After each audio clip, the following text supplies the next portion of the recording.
What's going on, guys? This is the Rough Draft Podcast with Emery Cuzzy, and I'm excited about this. This is a whole new venture and whole new thing. Basically, what we're doing is my co-host Cam, that everybody knows, who's been doing really great on the DFS side and the NFL side.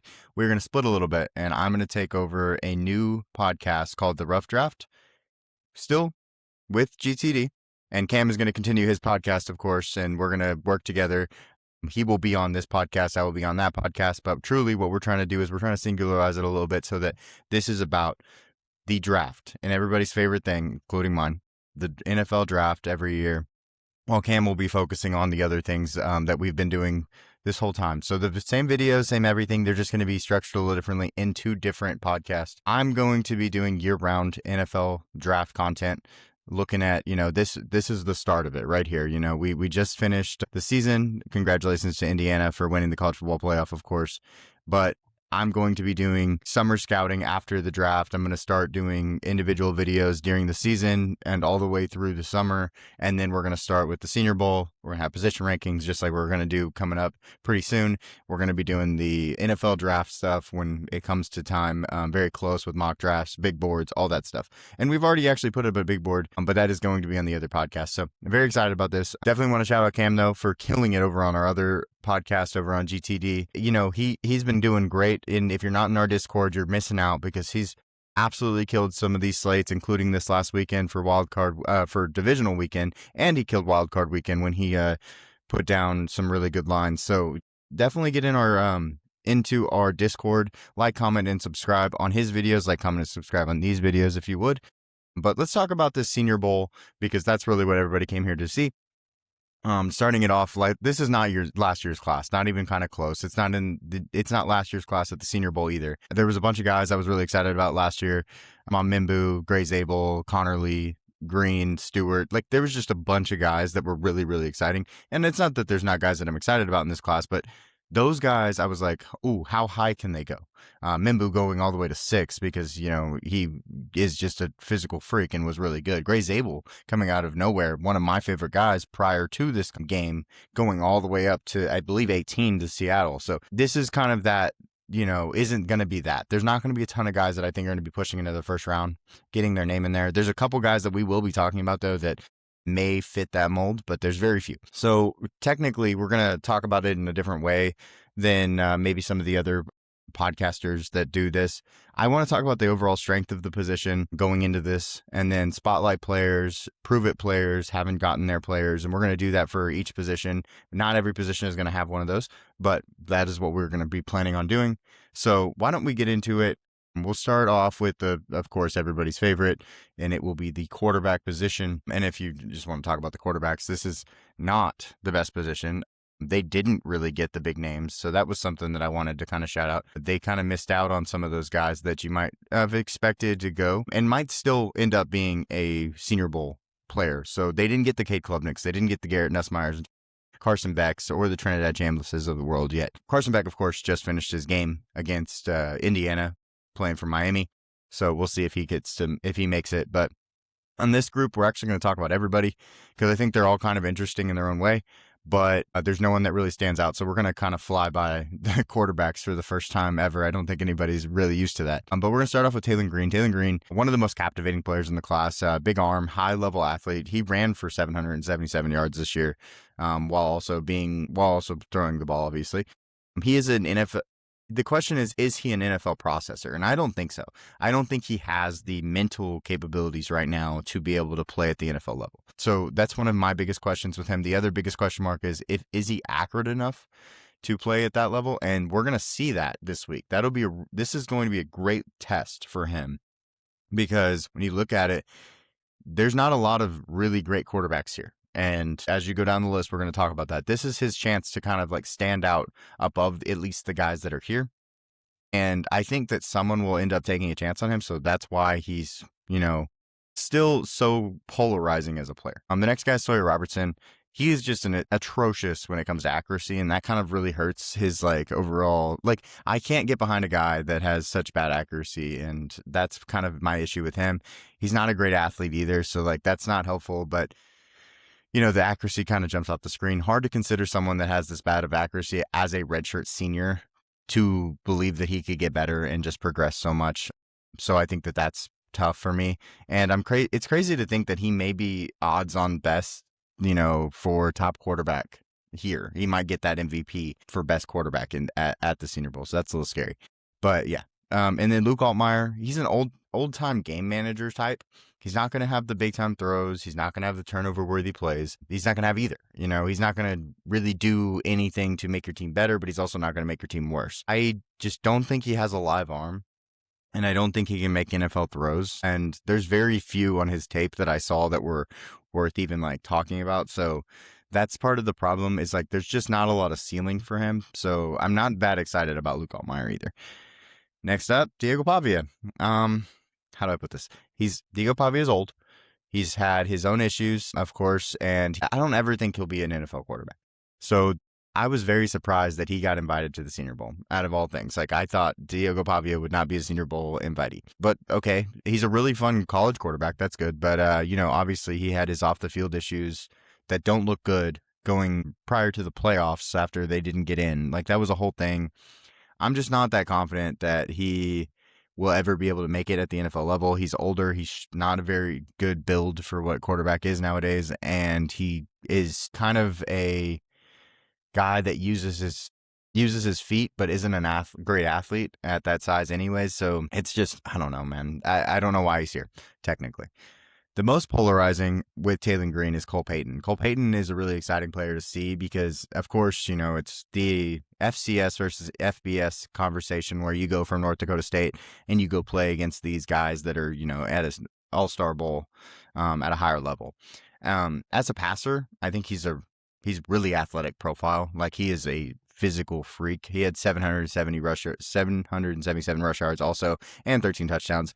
This will be a great chance for him to show like what he can do against FBS talent. If we remember last year, Gray Zabel absolutely killed the Senior Bowl. He stifled so many pass rushers in one-on-ones, and that was just so much for his like stock. He shot up boards where he should have been originally. And so it's like, that's the type of thing Cole Payton could do, but I just don't see that type of player. So we will see. He's getting a lot of buzz of moving positions too. So not sure like what the best option is for him, but I don't know that, I'm confident in saying that I don't think he should move positions. That's for sure. But I also don't know if I'm confident in saying that the NFL sees him as a quarterback if they're already talking about possibly putting him at tight end, running back, and other positions like that. So that's my biggest thing with him. But I think really Cole Payton could be the best, most exciting player in this group when it's all said and done. Let's move over to a little bit better position because this one is pretty rough. But running back, of course, this is a good part of the class. This is kind of the guys I wanted to see go to an all-star game because currently there isn't really an RB3 in my eyes. And a lot of people don't even know who the RB2 is. I'm pretty set in who my RB2 is. I think it's Jadarian Price. Jadarian Price has been, if you watch the film, like I really think he's the most gifted of the second tier of guys. But if you're just talking about the guys on this screen, running back is a down class overall. So I think it's just a really good chance for everybody here to compete for RB3. Some guys that we have, to keep an eye on this list, like Nick Singleton. He was preseason RB2. So big one there. You have old man Katron Allen, who is just a guy that goes to work, brings his lunch pail, and tries to run over you. And he's just a hard runner and could make a team because of it. And then I think you have a pro-ready Jamari Taylor from Virginia. Now, pro-ready doesn't always mean alpha. Maybe like it's RB3 here in that situation. But that's my thoughts on him. And then dark horse Seth McGowan. So let's go over some guys that are going to be highlighted, but the guys that I think have the best chance, of course, of taking RB3 will be the next three. The first one will be Mr. Jonah Coleman, everybody's favorite guy. This is everybody's RB2, actually. I'm just not there. The guy that, most people are high on, he's a bowling ball build, 5'9", 228, solid receiver out of the backfield. So that's really good to see. He's one of the safer running backs in this class because he can just basically do everything okay. He's not great at anything, in my opinion. I think he lacks athleticism. He wasn't very productive. If you look at his, numbers on the screen, all of them were kind of on the lower end of this class. Like, there's not a number that really just like stacks up with the top of this class. 0.9 yards per carry. Okay. It wasn't like, so one thing that with me is like, okay, sometimes you play for a bad offense and then that sucks and it messes you all up. He was on a good offense. Washington has a good offense. So I thought he would do more. And I didn't think he was very productive on the offense that he was. So I think that that's a big thing. But Jonah Coleman has a lot of the things to be, a fringe top 100 player. I'm just not there. And some people having him in the top 50 is a little mind-boggling to me, and I just haven't figured it out yet. So maybe at the Senior Bowl, it's a good chance for him to show me. The next guy is going to be Mike Washington Jr. out of Arkansas. Now, this guy is currently my RB3. If you didn't, I haven't released our rankings or anything like that, but currently Mike Washington Jr. is RB3, and that's subject to change. So don't quote me on this when we get to our big board later on. He was one of the last running backs I watched. And he didn't disappoint by any means. Build and frame, like he's just a big dude, 6'2", 228. Strength, he finishes runs, and he kind of wears down on defenses. All of his numbers, if you look up there, except for the touchdowns, is basically better or on par with what you just saw from Jonah Coleman. Maybe one of the best players at the combine also, because I just think he's a pretty physical freak. And so I just think one of the best one-cut players I will see you will see this season. So he's a little tight in the hips and stuff. He's not a great bender, but like he's not going to beat you with shiftiness. He's going to try to he's going to try to take half a man and run through you basically. He's a downhill between the tackles type of runner, and I like the bruiser types. Currently our RB3, like I said, can catch the ball a little bit, not really his thing, his go-to. And I really want to see him in pass pro because I think that'll be really telling on how good he is at the next level. And then the next guy is going to be Le'Veon Moss, and the reason he's on here is because he's a guy that had an injury, and I want to see how he comes back from it. This is a prove-it player to me. Injury plus age is a little scary because he's going to be 23 before the season starts. Really liked him over the summer, but I thought he could move up boards, but then, of course, he gets injured. He didn't have great stats. He's not, he's a well-rounded runner. He's got a little shimmy. He's got some strength. He isn't going to wow you anywhere, just really solid everywhere. But the injury history is really scary, so this is going to be a really good situation where he can show off his ability and hopefully show off some of the explosiveness that his knees and ankles and lower extremities from those injuries didn't take from him, if that makes sense. So he just needs to do well to turn into good favor, basically, at the Senior Bowl, and that'll really help him vault up boards, or even move up a little bit upwards. Next up, we got some wide receivers. So this is a big group, and wide receiver should be a big group, obviously, but I actually think it's definitely underwhelming. Wide receiver is one of the better positions in the draft. In this group, here, I have 4 that could be top 100 players. Could be. So we're going to talk about 3 of them because I didn't want to talk about randoms that are, lower down that could end up having a good week. Look, let's just talk about the best players in the little group here. The first one is going to be Mr. Elijah Surratt, who just got a national championship, had a kind of a rough actual national championship. He had a couple drops, and I thought that Miami played him pretty well, but he's a pretty fluid athlete, natural like fluidity, not elite but he's a little deceptive, if that makes sense. He's not an elite athlete by any means, but he's definitely deceptive. He's a really natural route runner. He kind of knows how to get separation, if that makes sense. He's nuanced in different ways. Like he attacks blind spots, sets up breaks. He's got really great timing with his quarterback. Of course, Fernando Mendoza is really good, but he had it with Curtis Rourke too. Like he is a guy that gets open and helps his quarterback a lot. I think he reminds me of Keenan Allen, like shades of Keenan Allen, kind of how he gets open. Not going to be the most physically imposing player, not the best athlete in the world, but just really, really knows how to work defensive backs and like get open and find holes in the defense. So I think that's why I really like him. He is going to be a little bit older, but a lot of the guys are going to be older. So the next one is going to be a guy that I am probably going to stand a little bit on the table on. Really like him, but he's coming from the Sun Belt and hasn't really had to play the talent that he's going to see at this camp. Ted Hurst out of Georgia State, freaky X, tall, long build. He has that like George Pickens type of build. He's a little bit skinnier, but he has that George Pickens type of build. He destroyed the Sun Belt competition. Like there was no way this guy just needed to be in the Sun Belt. But this is a really good opportunity for him to show it against FBS talent. Currently a top 75 player on our big board. So like that's how much we're pushing him up and really believe in him. This will be a perfect opportunity for him to show that this, talent's against Power 4 conferences, because these guys that are going to be here, a lot of them are from the Georgias, the Alabamas, the SEC, the Big Ten, those things. Want to see what he can do, what he does against press a little bit though, because he does have a smaller frame. I mean, he is 195 at 6'3", like he's skinny, and so I think that, can he get off a press? Can he separate? Or will he just end up being a contested catch guy that gets blown off a press and like messes up timing? That's a really big question to me, because I think that with him, he has to find ways to win at the line of scrimmage. So we're going to see how he does that against longer, bigger, like Davison Igbenoson's going to be there. Like he's going to be, putting it on him. And I want to see what he does to counter all that stuff, basically. But I really like him. And obviously, if he's top 75 for us, that tells you a lot.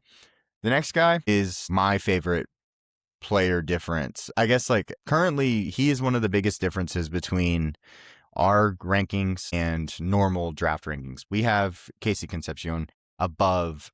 And on our first big board, you would saw this, but right now we have him above Mekhi Lemon. Like he is just one of my favorite player, biggest stands in the draft. He is one of the most electric players in the draft.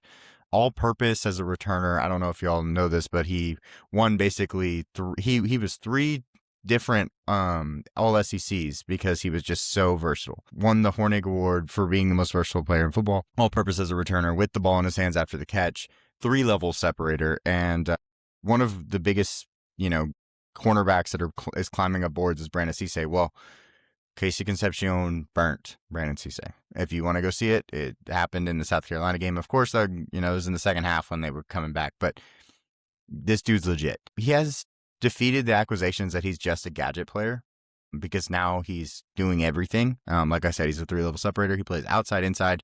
He'll shoot again in the backfield for you. He does not care. And he has those types of plays in his bag all the time. So like you have to know where this guy is at all times on the field, because if he catches the ball and he gets in space, it's good luck, kind of thing. And I think that that's very important. He actually is a really good contested catch like athlete, jumps over, goes and gets it. And then he has 9.5% drops. And the biggest thing I will fight this year about Casey is his drops. Like, can we, will he? I will have to argue until the season starts next year about his drops, because that is just, they're atrocious. And those are wide open drops. Like, he will drop the ball when he is open, but he'll make the hard catches. It's very confusing. So I think he can get better at that, obviously, and he's going to have to. But that is the biggest argument people make against him. So, let's go over to the tight ends. This is not a very good group. I think that we should have seen some of these other guys come. The Stowers, the Claires, the injuries. I think that those guys, like Stowers is actually a senior, so he should have been here, I feel like. But I guess he got good news from his team.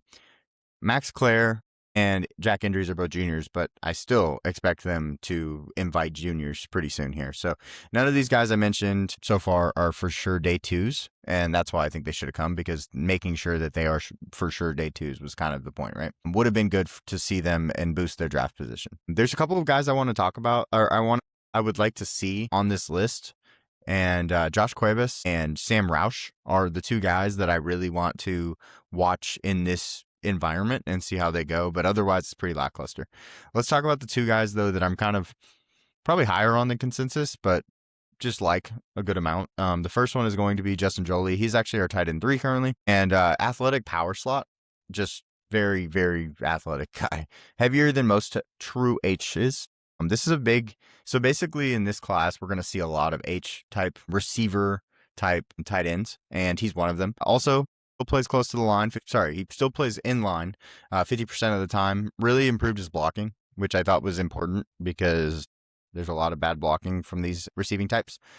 You draft him for his impact as a mismatch wide receiver. He has tools as an athlete. He's got quickness. He's got comfortability in route running, finishing speed. Like, he'll just take off and you can't catch him, and I think that was good. I think the Senior Bowl is a perfect place for his skill sets, because he's going to be showing off in one-on-ones and all this stuff, how much better of an athlete he is than some of the other tight ends. And that's why I think he's going to probably boost his overall, because this is kind of a built, thing for him. And he's going to do really well. And that's my thought on him. He's currently our tight end 3, like I said. So next up is going to be Tanner Koziel. who out of Houston. He's a mismatch nightmare, an actual mismatch nightmare. He's 6'7", 250. He's a go and get it guy. Like, he is a contested catch monster, red zone threat, strong hands, understands when to jump, very natural high pointer of the ball. And he also has the strength to come down with the catch. And so all those things are incredible. The pass catcher that he is just makes him such a good chess piece. But there's a massive but, unfortunately. He has got a 46.0 run grade. The issue is he may be the worst run blocker in the class at the tight end position. It's really bad. He has a different type of role than some of the other tight ends. He should never really be put in line. He shouldn't be asked to be in line. He needs to be a tight end 2 or a move tight end, a true H, where he's a power slot all the time. But I think, as we keep talking about, this is the perfect opportunity for this type of guy at the Senior Bowl to show off that he is impossible to guard. I think, he's actually our tight end 4. We're fighting with that, that Eli Stowers and the, other guys. But it's because I just think what he does, and if you draft him for what he does, you are going to be happy with the player you get, because he's going to kill people in the receiving game. He's better. He's just better. So that's my thoughts on him. Let's go over to the offensive line.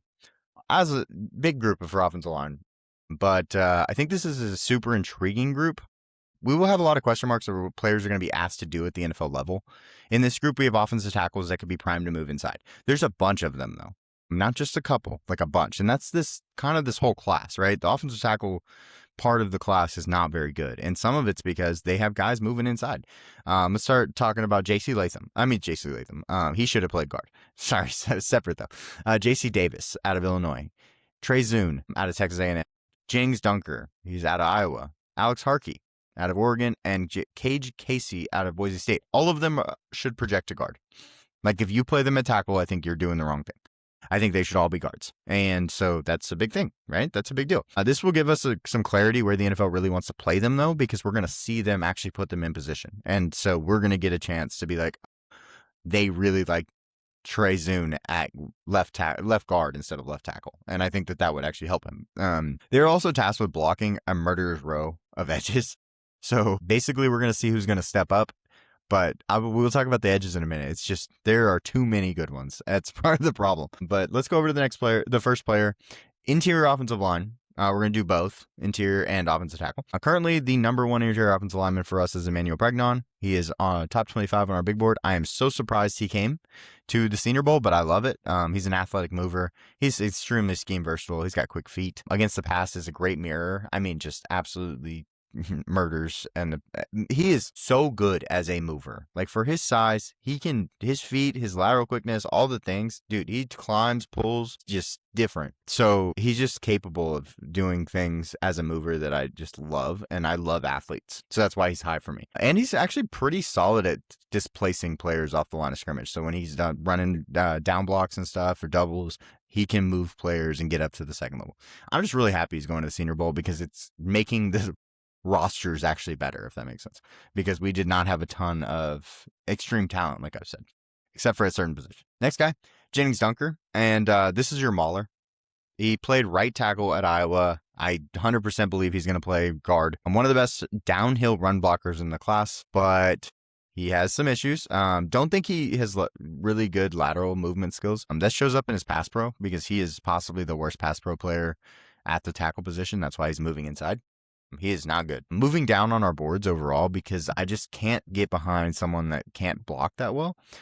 But this is a golden chance for him to be like, look, I can pass block, because he's going to be going up against some guys. So this is a really good chance for him. I think that he's a prove it guy on my thoughts, because, he could move up boards. He could move down boards. It's all about how he plays the one-on-ones in pass pro, because everybody knows he can run block. It's about the pass pro. He was part of the, Iowa team that had the best line in football. So this is a really big chance for him. Let's go over to the next one. This is going to be our first offensive tackle. I'm going to murder this name. Max Iheanacho. I hope that's right, from Arizona State. One of the most intriguing players at the Senior Bowl, in my opinion. He is the most to gain. Reminds me a lot of Ariante Ursary from last year. And I was hesitant on Ariante Ursary at first. And then I was like, okay, he can pass block. Let's just get this guy going. And I didn't think he should start his first year. And then, of course, he went to the Texans and he was starting at one of 5 positions. No matter which one you picked, he was going to start. Reminds me of him, though. A large athlete, 6'6", 330, good movement skills. He's a pretty solid athlete, but he is a redshirt senior, so he's a little older. So there's some things I wish were better for the age, if that makes sense.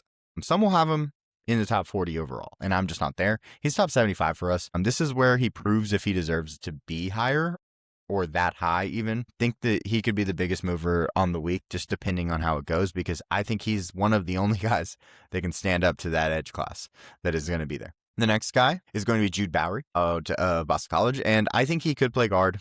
I don't know that I think I will move him into guard yet, so we're just going to leave him at tackle because this is a good chance for him to show that he can be versatile, of course. He kind of reminds me of the Mimbu conversation from last year, where it's like, oh, he could be a tackle. He's an okay pass blocker, but he's not great. And then but if he's a guard, you kind of play to his strengths and stuff like that. He is a legit athlete, though, and he has great movement skills. He has issues against power and pass blocking because basically he is a little bit smaller, doesn't anchor that well because he moves so well. He doesn't have the girth in his lower body to hold off real edge rushers and real pass rushers, if that makes sense. He's currently outside of our top 100. He's got a chance, though, to move inside of that just based on a good showing here because he's going to have an opportunity to, play different positions and possibly show out better than some of these other guys because, like I said, it's a down class overall. Next one is going to be Austin Barber, one of the few true tackles. This is a good opportunity for him to show that he can pass block.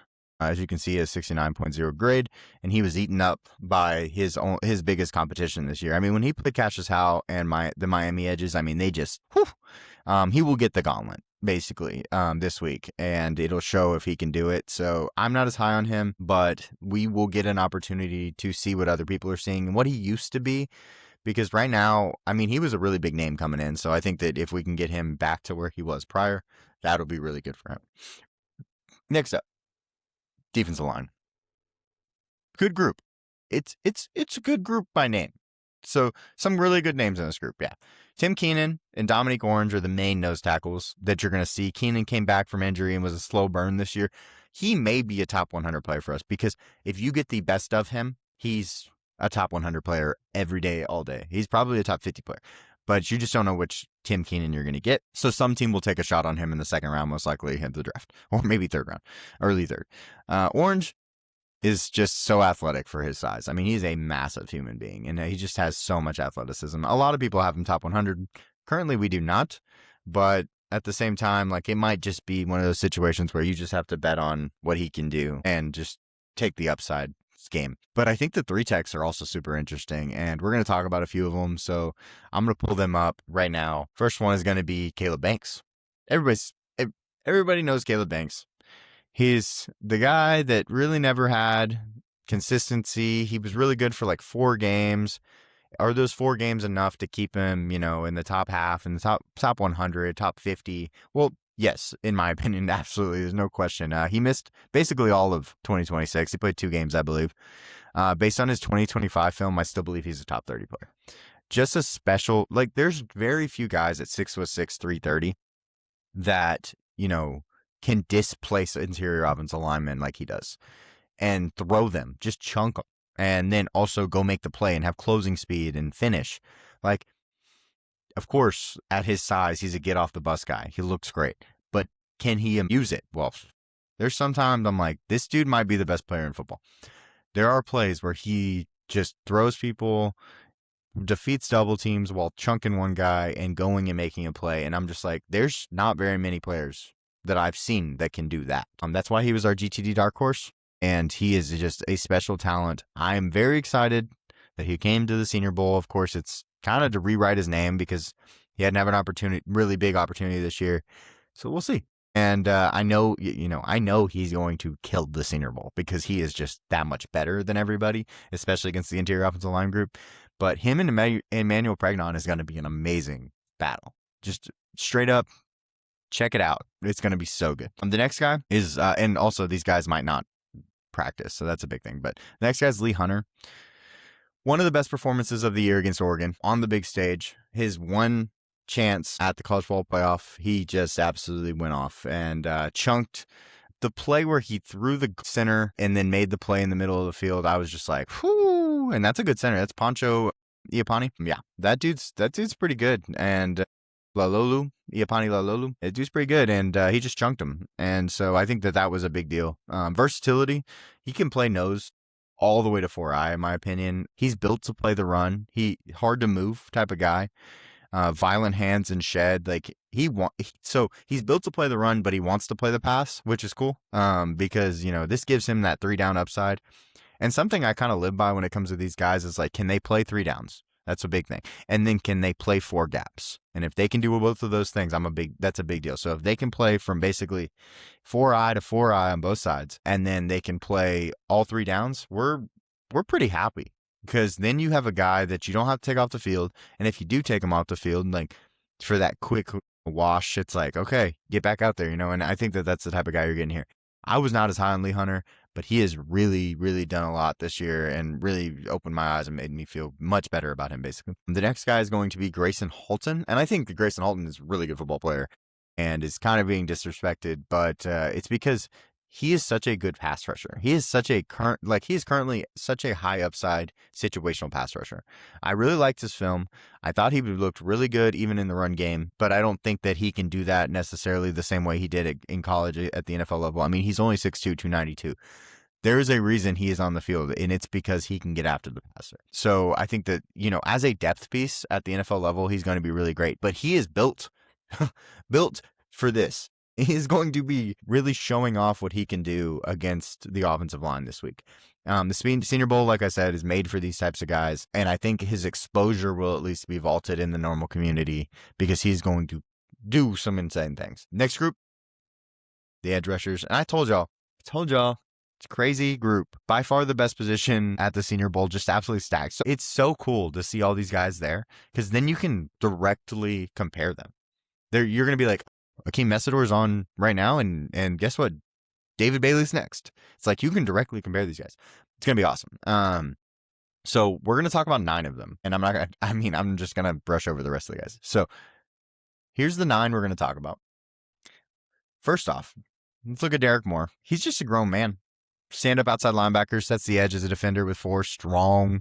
He screams 3-down player to me as like in a 3-4 outside linebacker role. One of the best, like one of my guys in this class. And I just think, he's currently top 50 for us. That's how much I really like him. Most people have him probably top 80. And I'm pushing him up boards. I'm like, how can I get this guy higher? Because I just think, he has so much upside as an edge player. I mean, he has a 20% pass rush win rate, but then also you're just like, wow, like look at him play set an edge versus a tackle and then just chunk tight ends and make plays in the back. This is a guy. The next guy I actually like more in very similar ways. He just happens to play like the 4-3 style defensive end. He's bigger, a little bit bigger, strong hands. I mean, just smoke you.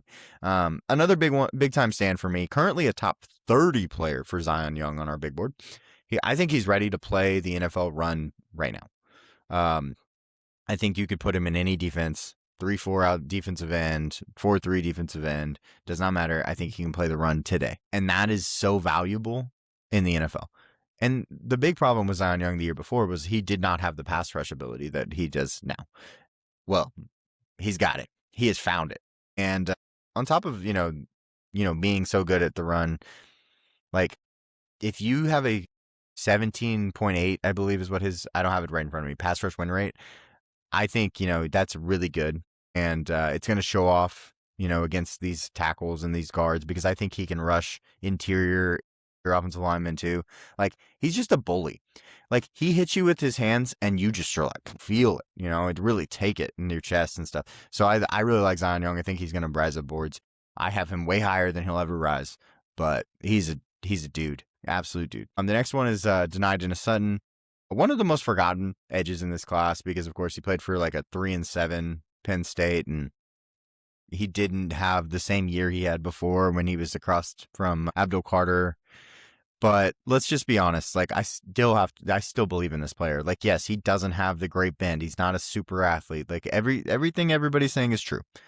But what he does is he makes plays. He is high motor and want. He always makes plays. You watch him and they're always wondering where he's at. And I think that that's invaluable. I think that he can do that at the NFL level too, because he has the size, he has the hands, he can learn how to be an edge too, is what he has to be a second edge, even a third edge. But dropping him out of the top 100 to me is just silly. I just cannot do it. I do not think that that's reasonable to do to him. The next guy is Romello Height. Now, I can understand dropping Romello Height out of the top 100 because he is a situational pass rusher. Unfortunately, he is too small to play the run. I think he's 230 pounds, guys. But what he does know how to do is get after the quarterback. I mean, he is just great at that. High motor, bend, closing speed, and finish. Height has fallen down our board 100%. But at the same time, it's because he just can't play the first 2 downs of the game. Like, he can come in 2-minute drill and play 3 downs. But otherwise, he cannot play the run, and he will be a third down specialist against the pass. And that's fine, because there are roles for guys like that. And if you already have the edges to do it, go ahead and get him as your third edge and say, hey, like, you're going to go out there when we need you to make a play on pass. But otherwise, it's going to be really hard for me to get behind him. So that's my biggest problem with him. But I still like the player. I thought he had really good tape. I just don't think he can play the run at the NFL level. Next up is going to be TJ Parker from Clemson. So much to prove. This is going to be such a great opportunity for him. I think, he saw all these other guys going, and I think he was like, let's sign me up because I need to be there when David Bailey's there, and I need to show that I can play with him or be better than him or whatever. Expected to be the number 1 edge coming out of summer. Clemson was so bad, though, guys. The Senior Bowl will give him a chance, to show that he can do it. Can he be an alpha is my question. That is my question. I want to see if he will be an alpha. Is he going to lead practice? Is he going to go out there and show, not so much of this lackluster, thing I saw at Clemson. Man, Clemson, I know they were so bad. Like they didn't play well. Like coaching staff, there's something going on. There's something in the water. But I want to see if he is a guy that I can trust at the next level. And that's my biggest thing with him. I think he's good against the run. I think he's ready to play the run at the NFL level. I just want to see some more pass rush nuance. I just want to see him get after it and just be a dog like he used to be. You know what I mean? So that's kind of where I'm at with him. The next guy's going to be OT Overton. Oh, well, with TJ Parker, I did not drop him out of our top 30. I still like him enough to be in the top 30. But let's go on now. Next guy, LT Overton. This is a proven guy. Can he pass rush on the edge? Because if not, what is he? Is he a 4i that just wreaks havoc? Maybe. Do you draft him because he is a freak and maybe you think you can turn him into something? That is what the NFL does. So I would expect him to go higher than where I rank him, because the NFL is going to be like, hey, this guy's 6'5", 280, and he can move pretty well. Okay. So they're going to draft him pretty high. But does that mean he's a good football player? And I don't know that I think that yet. I think that he is a tantalizing player. And there's a lot of, it'll really depend on his landing spot and fit. How a team wants to use him will matter. But if he goes to the right place, he could turn into something. So we're just waiting and seeing, basically, with this guy. But at the same time, I think, my personal preference on him is to play 4i in a 3-4 defensive end position and just say, hey, go blow shit up, because that's what you do. Just go wreak some havoc and be that guy. So we'll see if that happens. We'll see how they play him at the Senior Bowl. It'll be really telling of what the NFL wants from him. And just kind of see what body type he uses. How do I put it? Like what he ends up being. Is he going to be the big, strong, bullish guy, or is he going to be a little bit more I'm an edge rusher with finesse? Because I don't know that he can do that. So we'll see.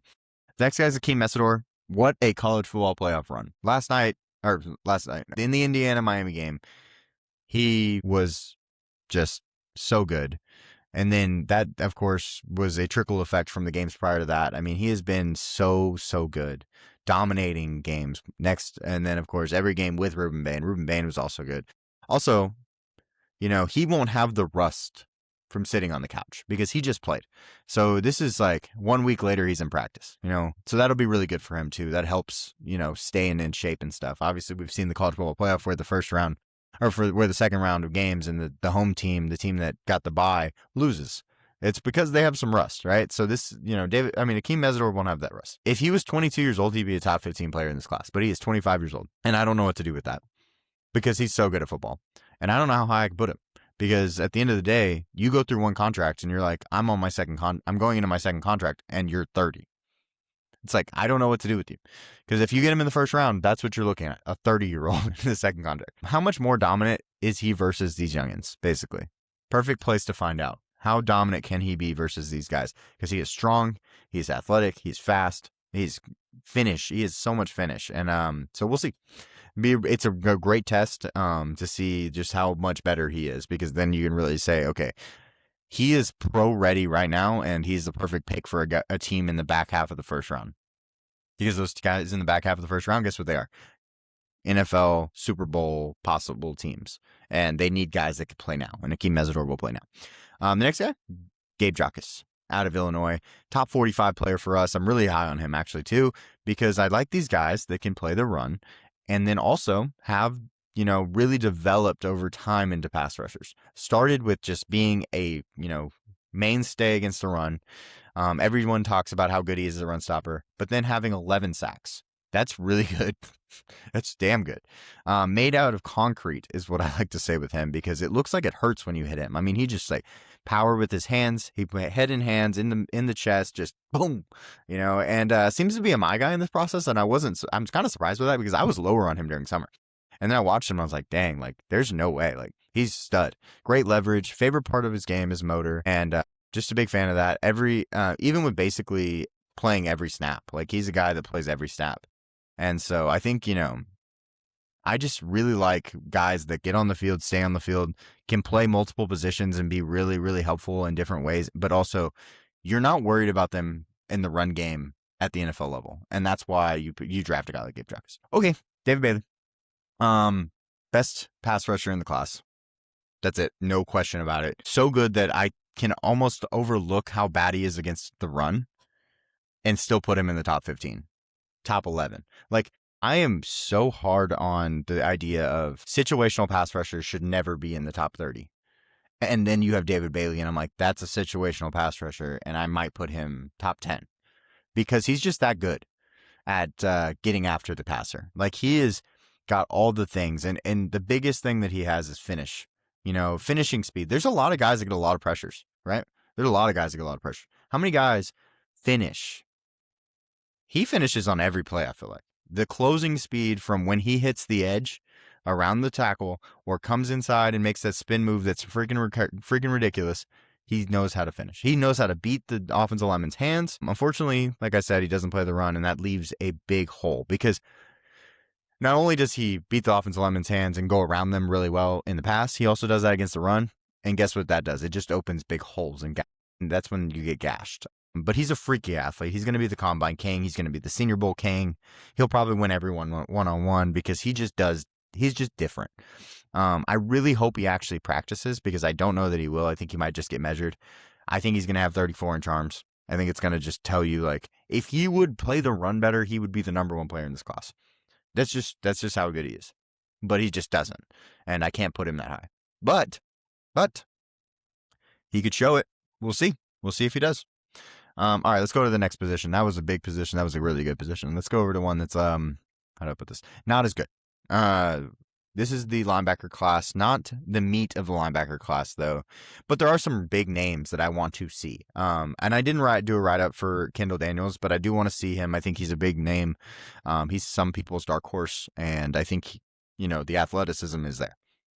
The next one is Bryce Betcher, who was the 2024 Burlsworth Award winner, which is the top walk-on. So, like, there's some guys in here. And then, do I have to say Jacob Rodriguez's name to tell you who he is?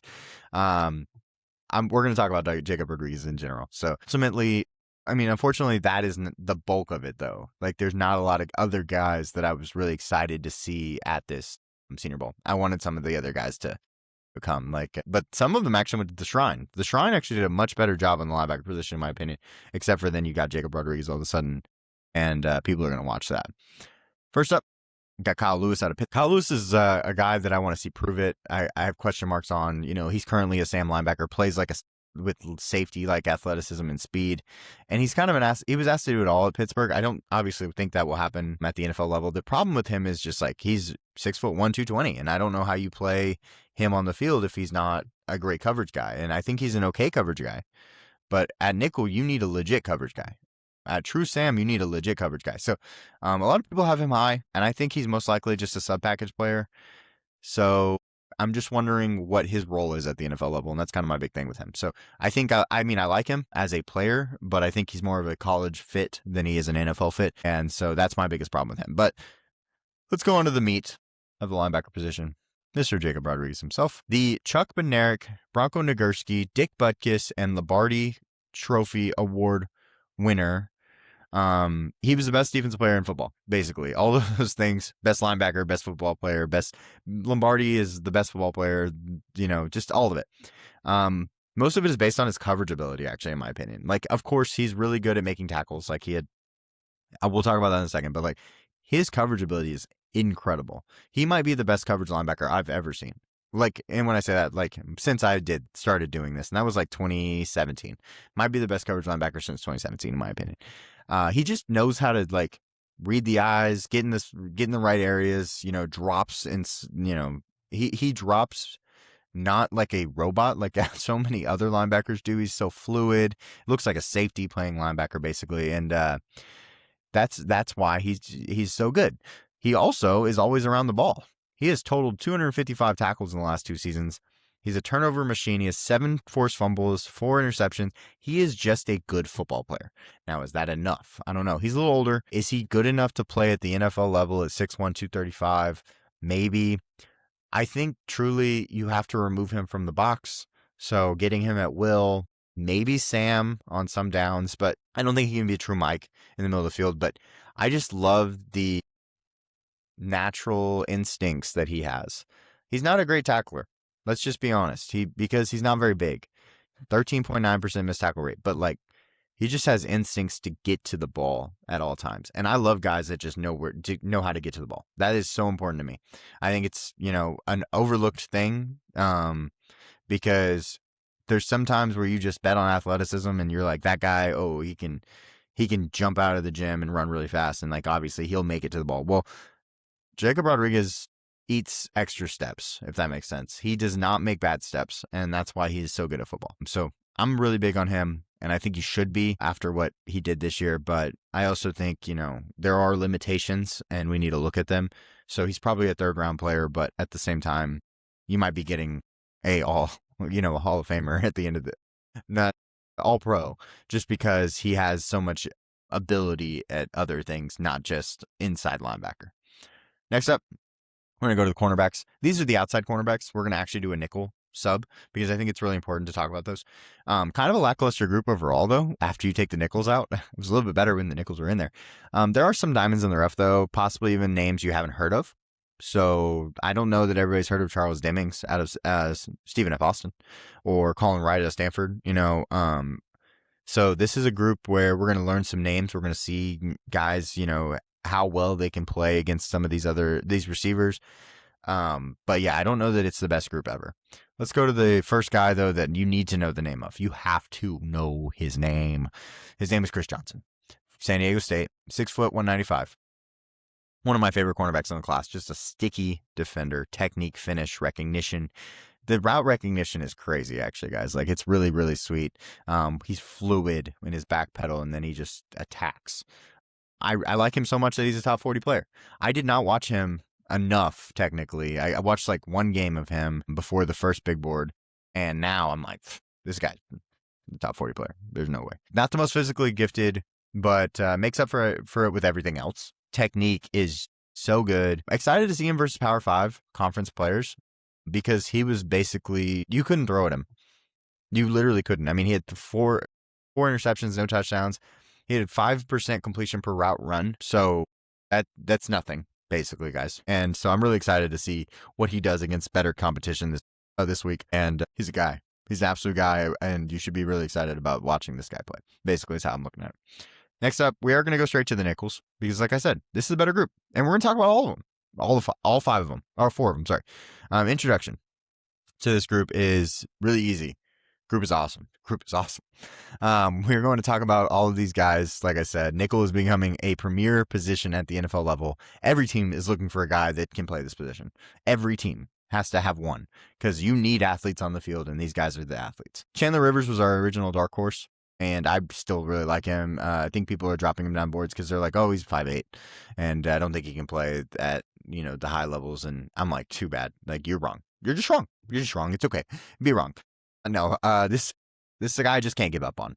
Basically, undersized, but I don't care. He's a stingy, annoying player, connected, physical, willing to tackle. Like, he is shot out of a cannon. All of these guys are, actually. They're very much so like that. He's a go guy. Good eyes and attacks. So much fun to watch. In my opinion, like, there's certain guys, like, maybe I'm just like, oh, I like watching him play, and that's why I want him higher. That's fine, because I can be wrong. I'll absolutely be wrong, because I think a guy is good at football and enjoys, and maybe it's just college football that he's good at. But I like Chandler Rivers a lot.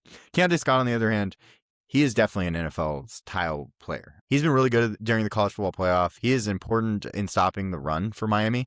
I think that's a super big deal. He flies around. He's a hard hitter. He feels fast. He's a really good tackler, and he's built on physicality. Like, I think that is always so important, especially if you're going to be playing so close to the line of scrimmage. Like, you need to be built on some physicality, right? Not really ever mismatched against the pass either. So I think that's nice because he's so physically built and like a bigger guy, but he still has the change of direction. So I think he's really good, in both ways of like capable of playing running backs, but in space, but also bigger tight ends.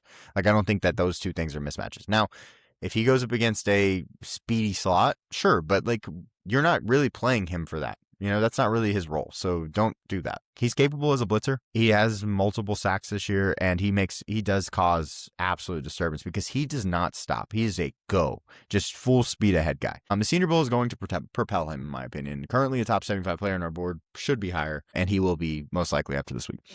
Tre'Davious Dukes out of Arizona, big guy. This is a big guy to talk about because the disparity right now on him. I've seen people that have him top 40 on the big board. You probably haven't even heard of him. And if you have, congrats, because you have to find him out there in the world, basically. Now, is he got good film? He's got solid film. Is he a good football player? Absolutely a good football player.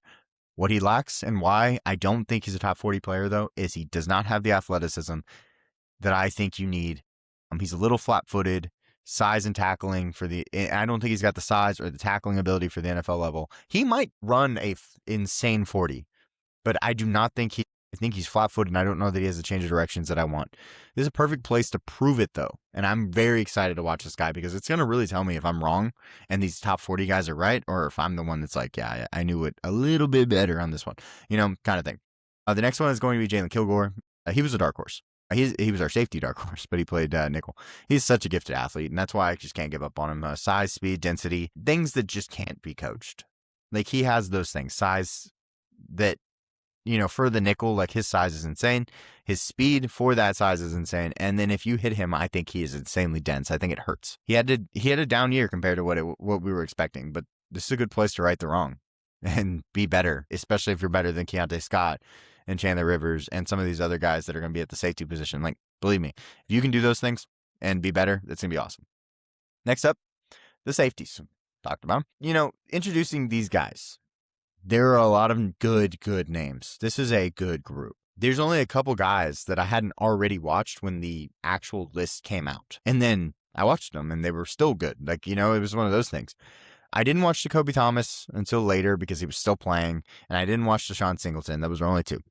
But group is full of names. Emmanuel McNeil-Warren, a guy we like a lot, and we've had talks about on the big board. We're not going to actually talk about him today. Michael Taft, VJ Payne, Bud Clark, Kamari Ramsey, Jacoby Thomas, and AJ Halsey. All of those guys are names that most people are putting in their top 8, safeties. So technically, we've talked about all of them, over time. And we decided to go with a couple that are a little bit more tantalizing. Maybe a guy I'm taking a stand on, or a guy that I'm the opposite on. And the first one is the guy I'm opposite on, Kamari Ramsey. Every big board will have him as one of their top safeties and possibly even in the top 50. I do not see that. I just don't right now. I don't like his athletic profile. I think his size he's a little small and on this field, and I don't think he's that fast, especially if he played nickel a lot this year. And I have disagreements with the numbers on the board because there's no way in hell he had 3.2% missed tackle rate. It was definitely higher because he was closer to the line of scrimmage. He missed more tackles than that. But the year before, he played free safety, and I thought that the free safety position, he looked a lot better. But the problem is I don't think he has the speed to be a true one high free safety where he can go from sideline to sideline. I think he is a split high safety more so than anything. I have my own reservations about USC defenders. I had my reservations about Caleb Bullock. Guess what? They did, though. They made him exactly what he needed to be. They said, hey, look, we can't play him in these positions. We're just going to play him as a one high safety, and he's going to be good at it. And he was, because that's what he was good at. Everything else he sucked at, in my opinion. There were a lot of things he was not good at, but what he was good at, they are really using him for. So that's more power to you. Good job, Texans. I've been waiting for him to compete at a showcase. This is the perfect place for me to be able to see. Everyone thinks he's so safe. Let's see how safe he really is. That's my biggest thought with him. And we're going to see. It's going to be awesome. I'm super excited, but circle Kamari Ramsey, and we're going to see if he's as good as everybody's saying he is. Next one, a guy that my guy that everybody else has kind of trended towards and gravitated towards, which is great because that means I was early. And they're also seeing what I'm seeing. So much athletic upside. Just the insane athlete in the body that Genesis Smith has. Just a freak of nature. Rewatching his film, I think, he is probably just a deep safety. I don't, obviously, the 19.8% missed tackle rate, he's, lined up pretty deep most of the time, but I don't think he's a good tackler. I think he's a bad tackler. But we're going to do what we just talked about with Caleb Bullock, the Texans. We're just going to say, hey, this is what you do really well. We're going to play that. We're going to do this with Nick. This is the type of scheme you're going to fit in. This is what we're going to do. So I need him to go to the right team to use his talents. So he has all pro upside at that point. I just think, this guy is legit. But he has to be played in the right scheme and the right system. And that's really important to me. So I'm really, really high on Genesis Smith. There are some things that he cannot do, but the things that he can do are impressive. That is my last guy. That was right in an hour. Pretty happy with that, actually, because that was the whole, offense and defense. But I appreciate y'all hanging out with me. Like I said, this is our new thing we're going to be doing with the new podcast, trying to, singularize it where I do the draft. Cam has his stuff. We, of course, work together. And he comes and hangs out with me every once in a while, and I go hang out with him every once in a while.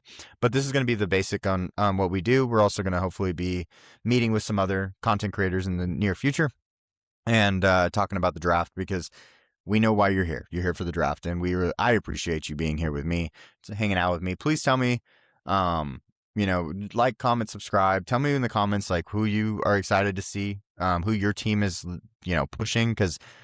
Florida State does not have a single player at the bowl. So that's awesome. We're obviously not very good, so it makes sense. But, just tell me who y'all like, who y'all dislike, and, all the things. And tell me where you thought I was right and where I was wrong.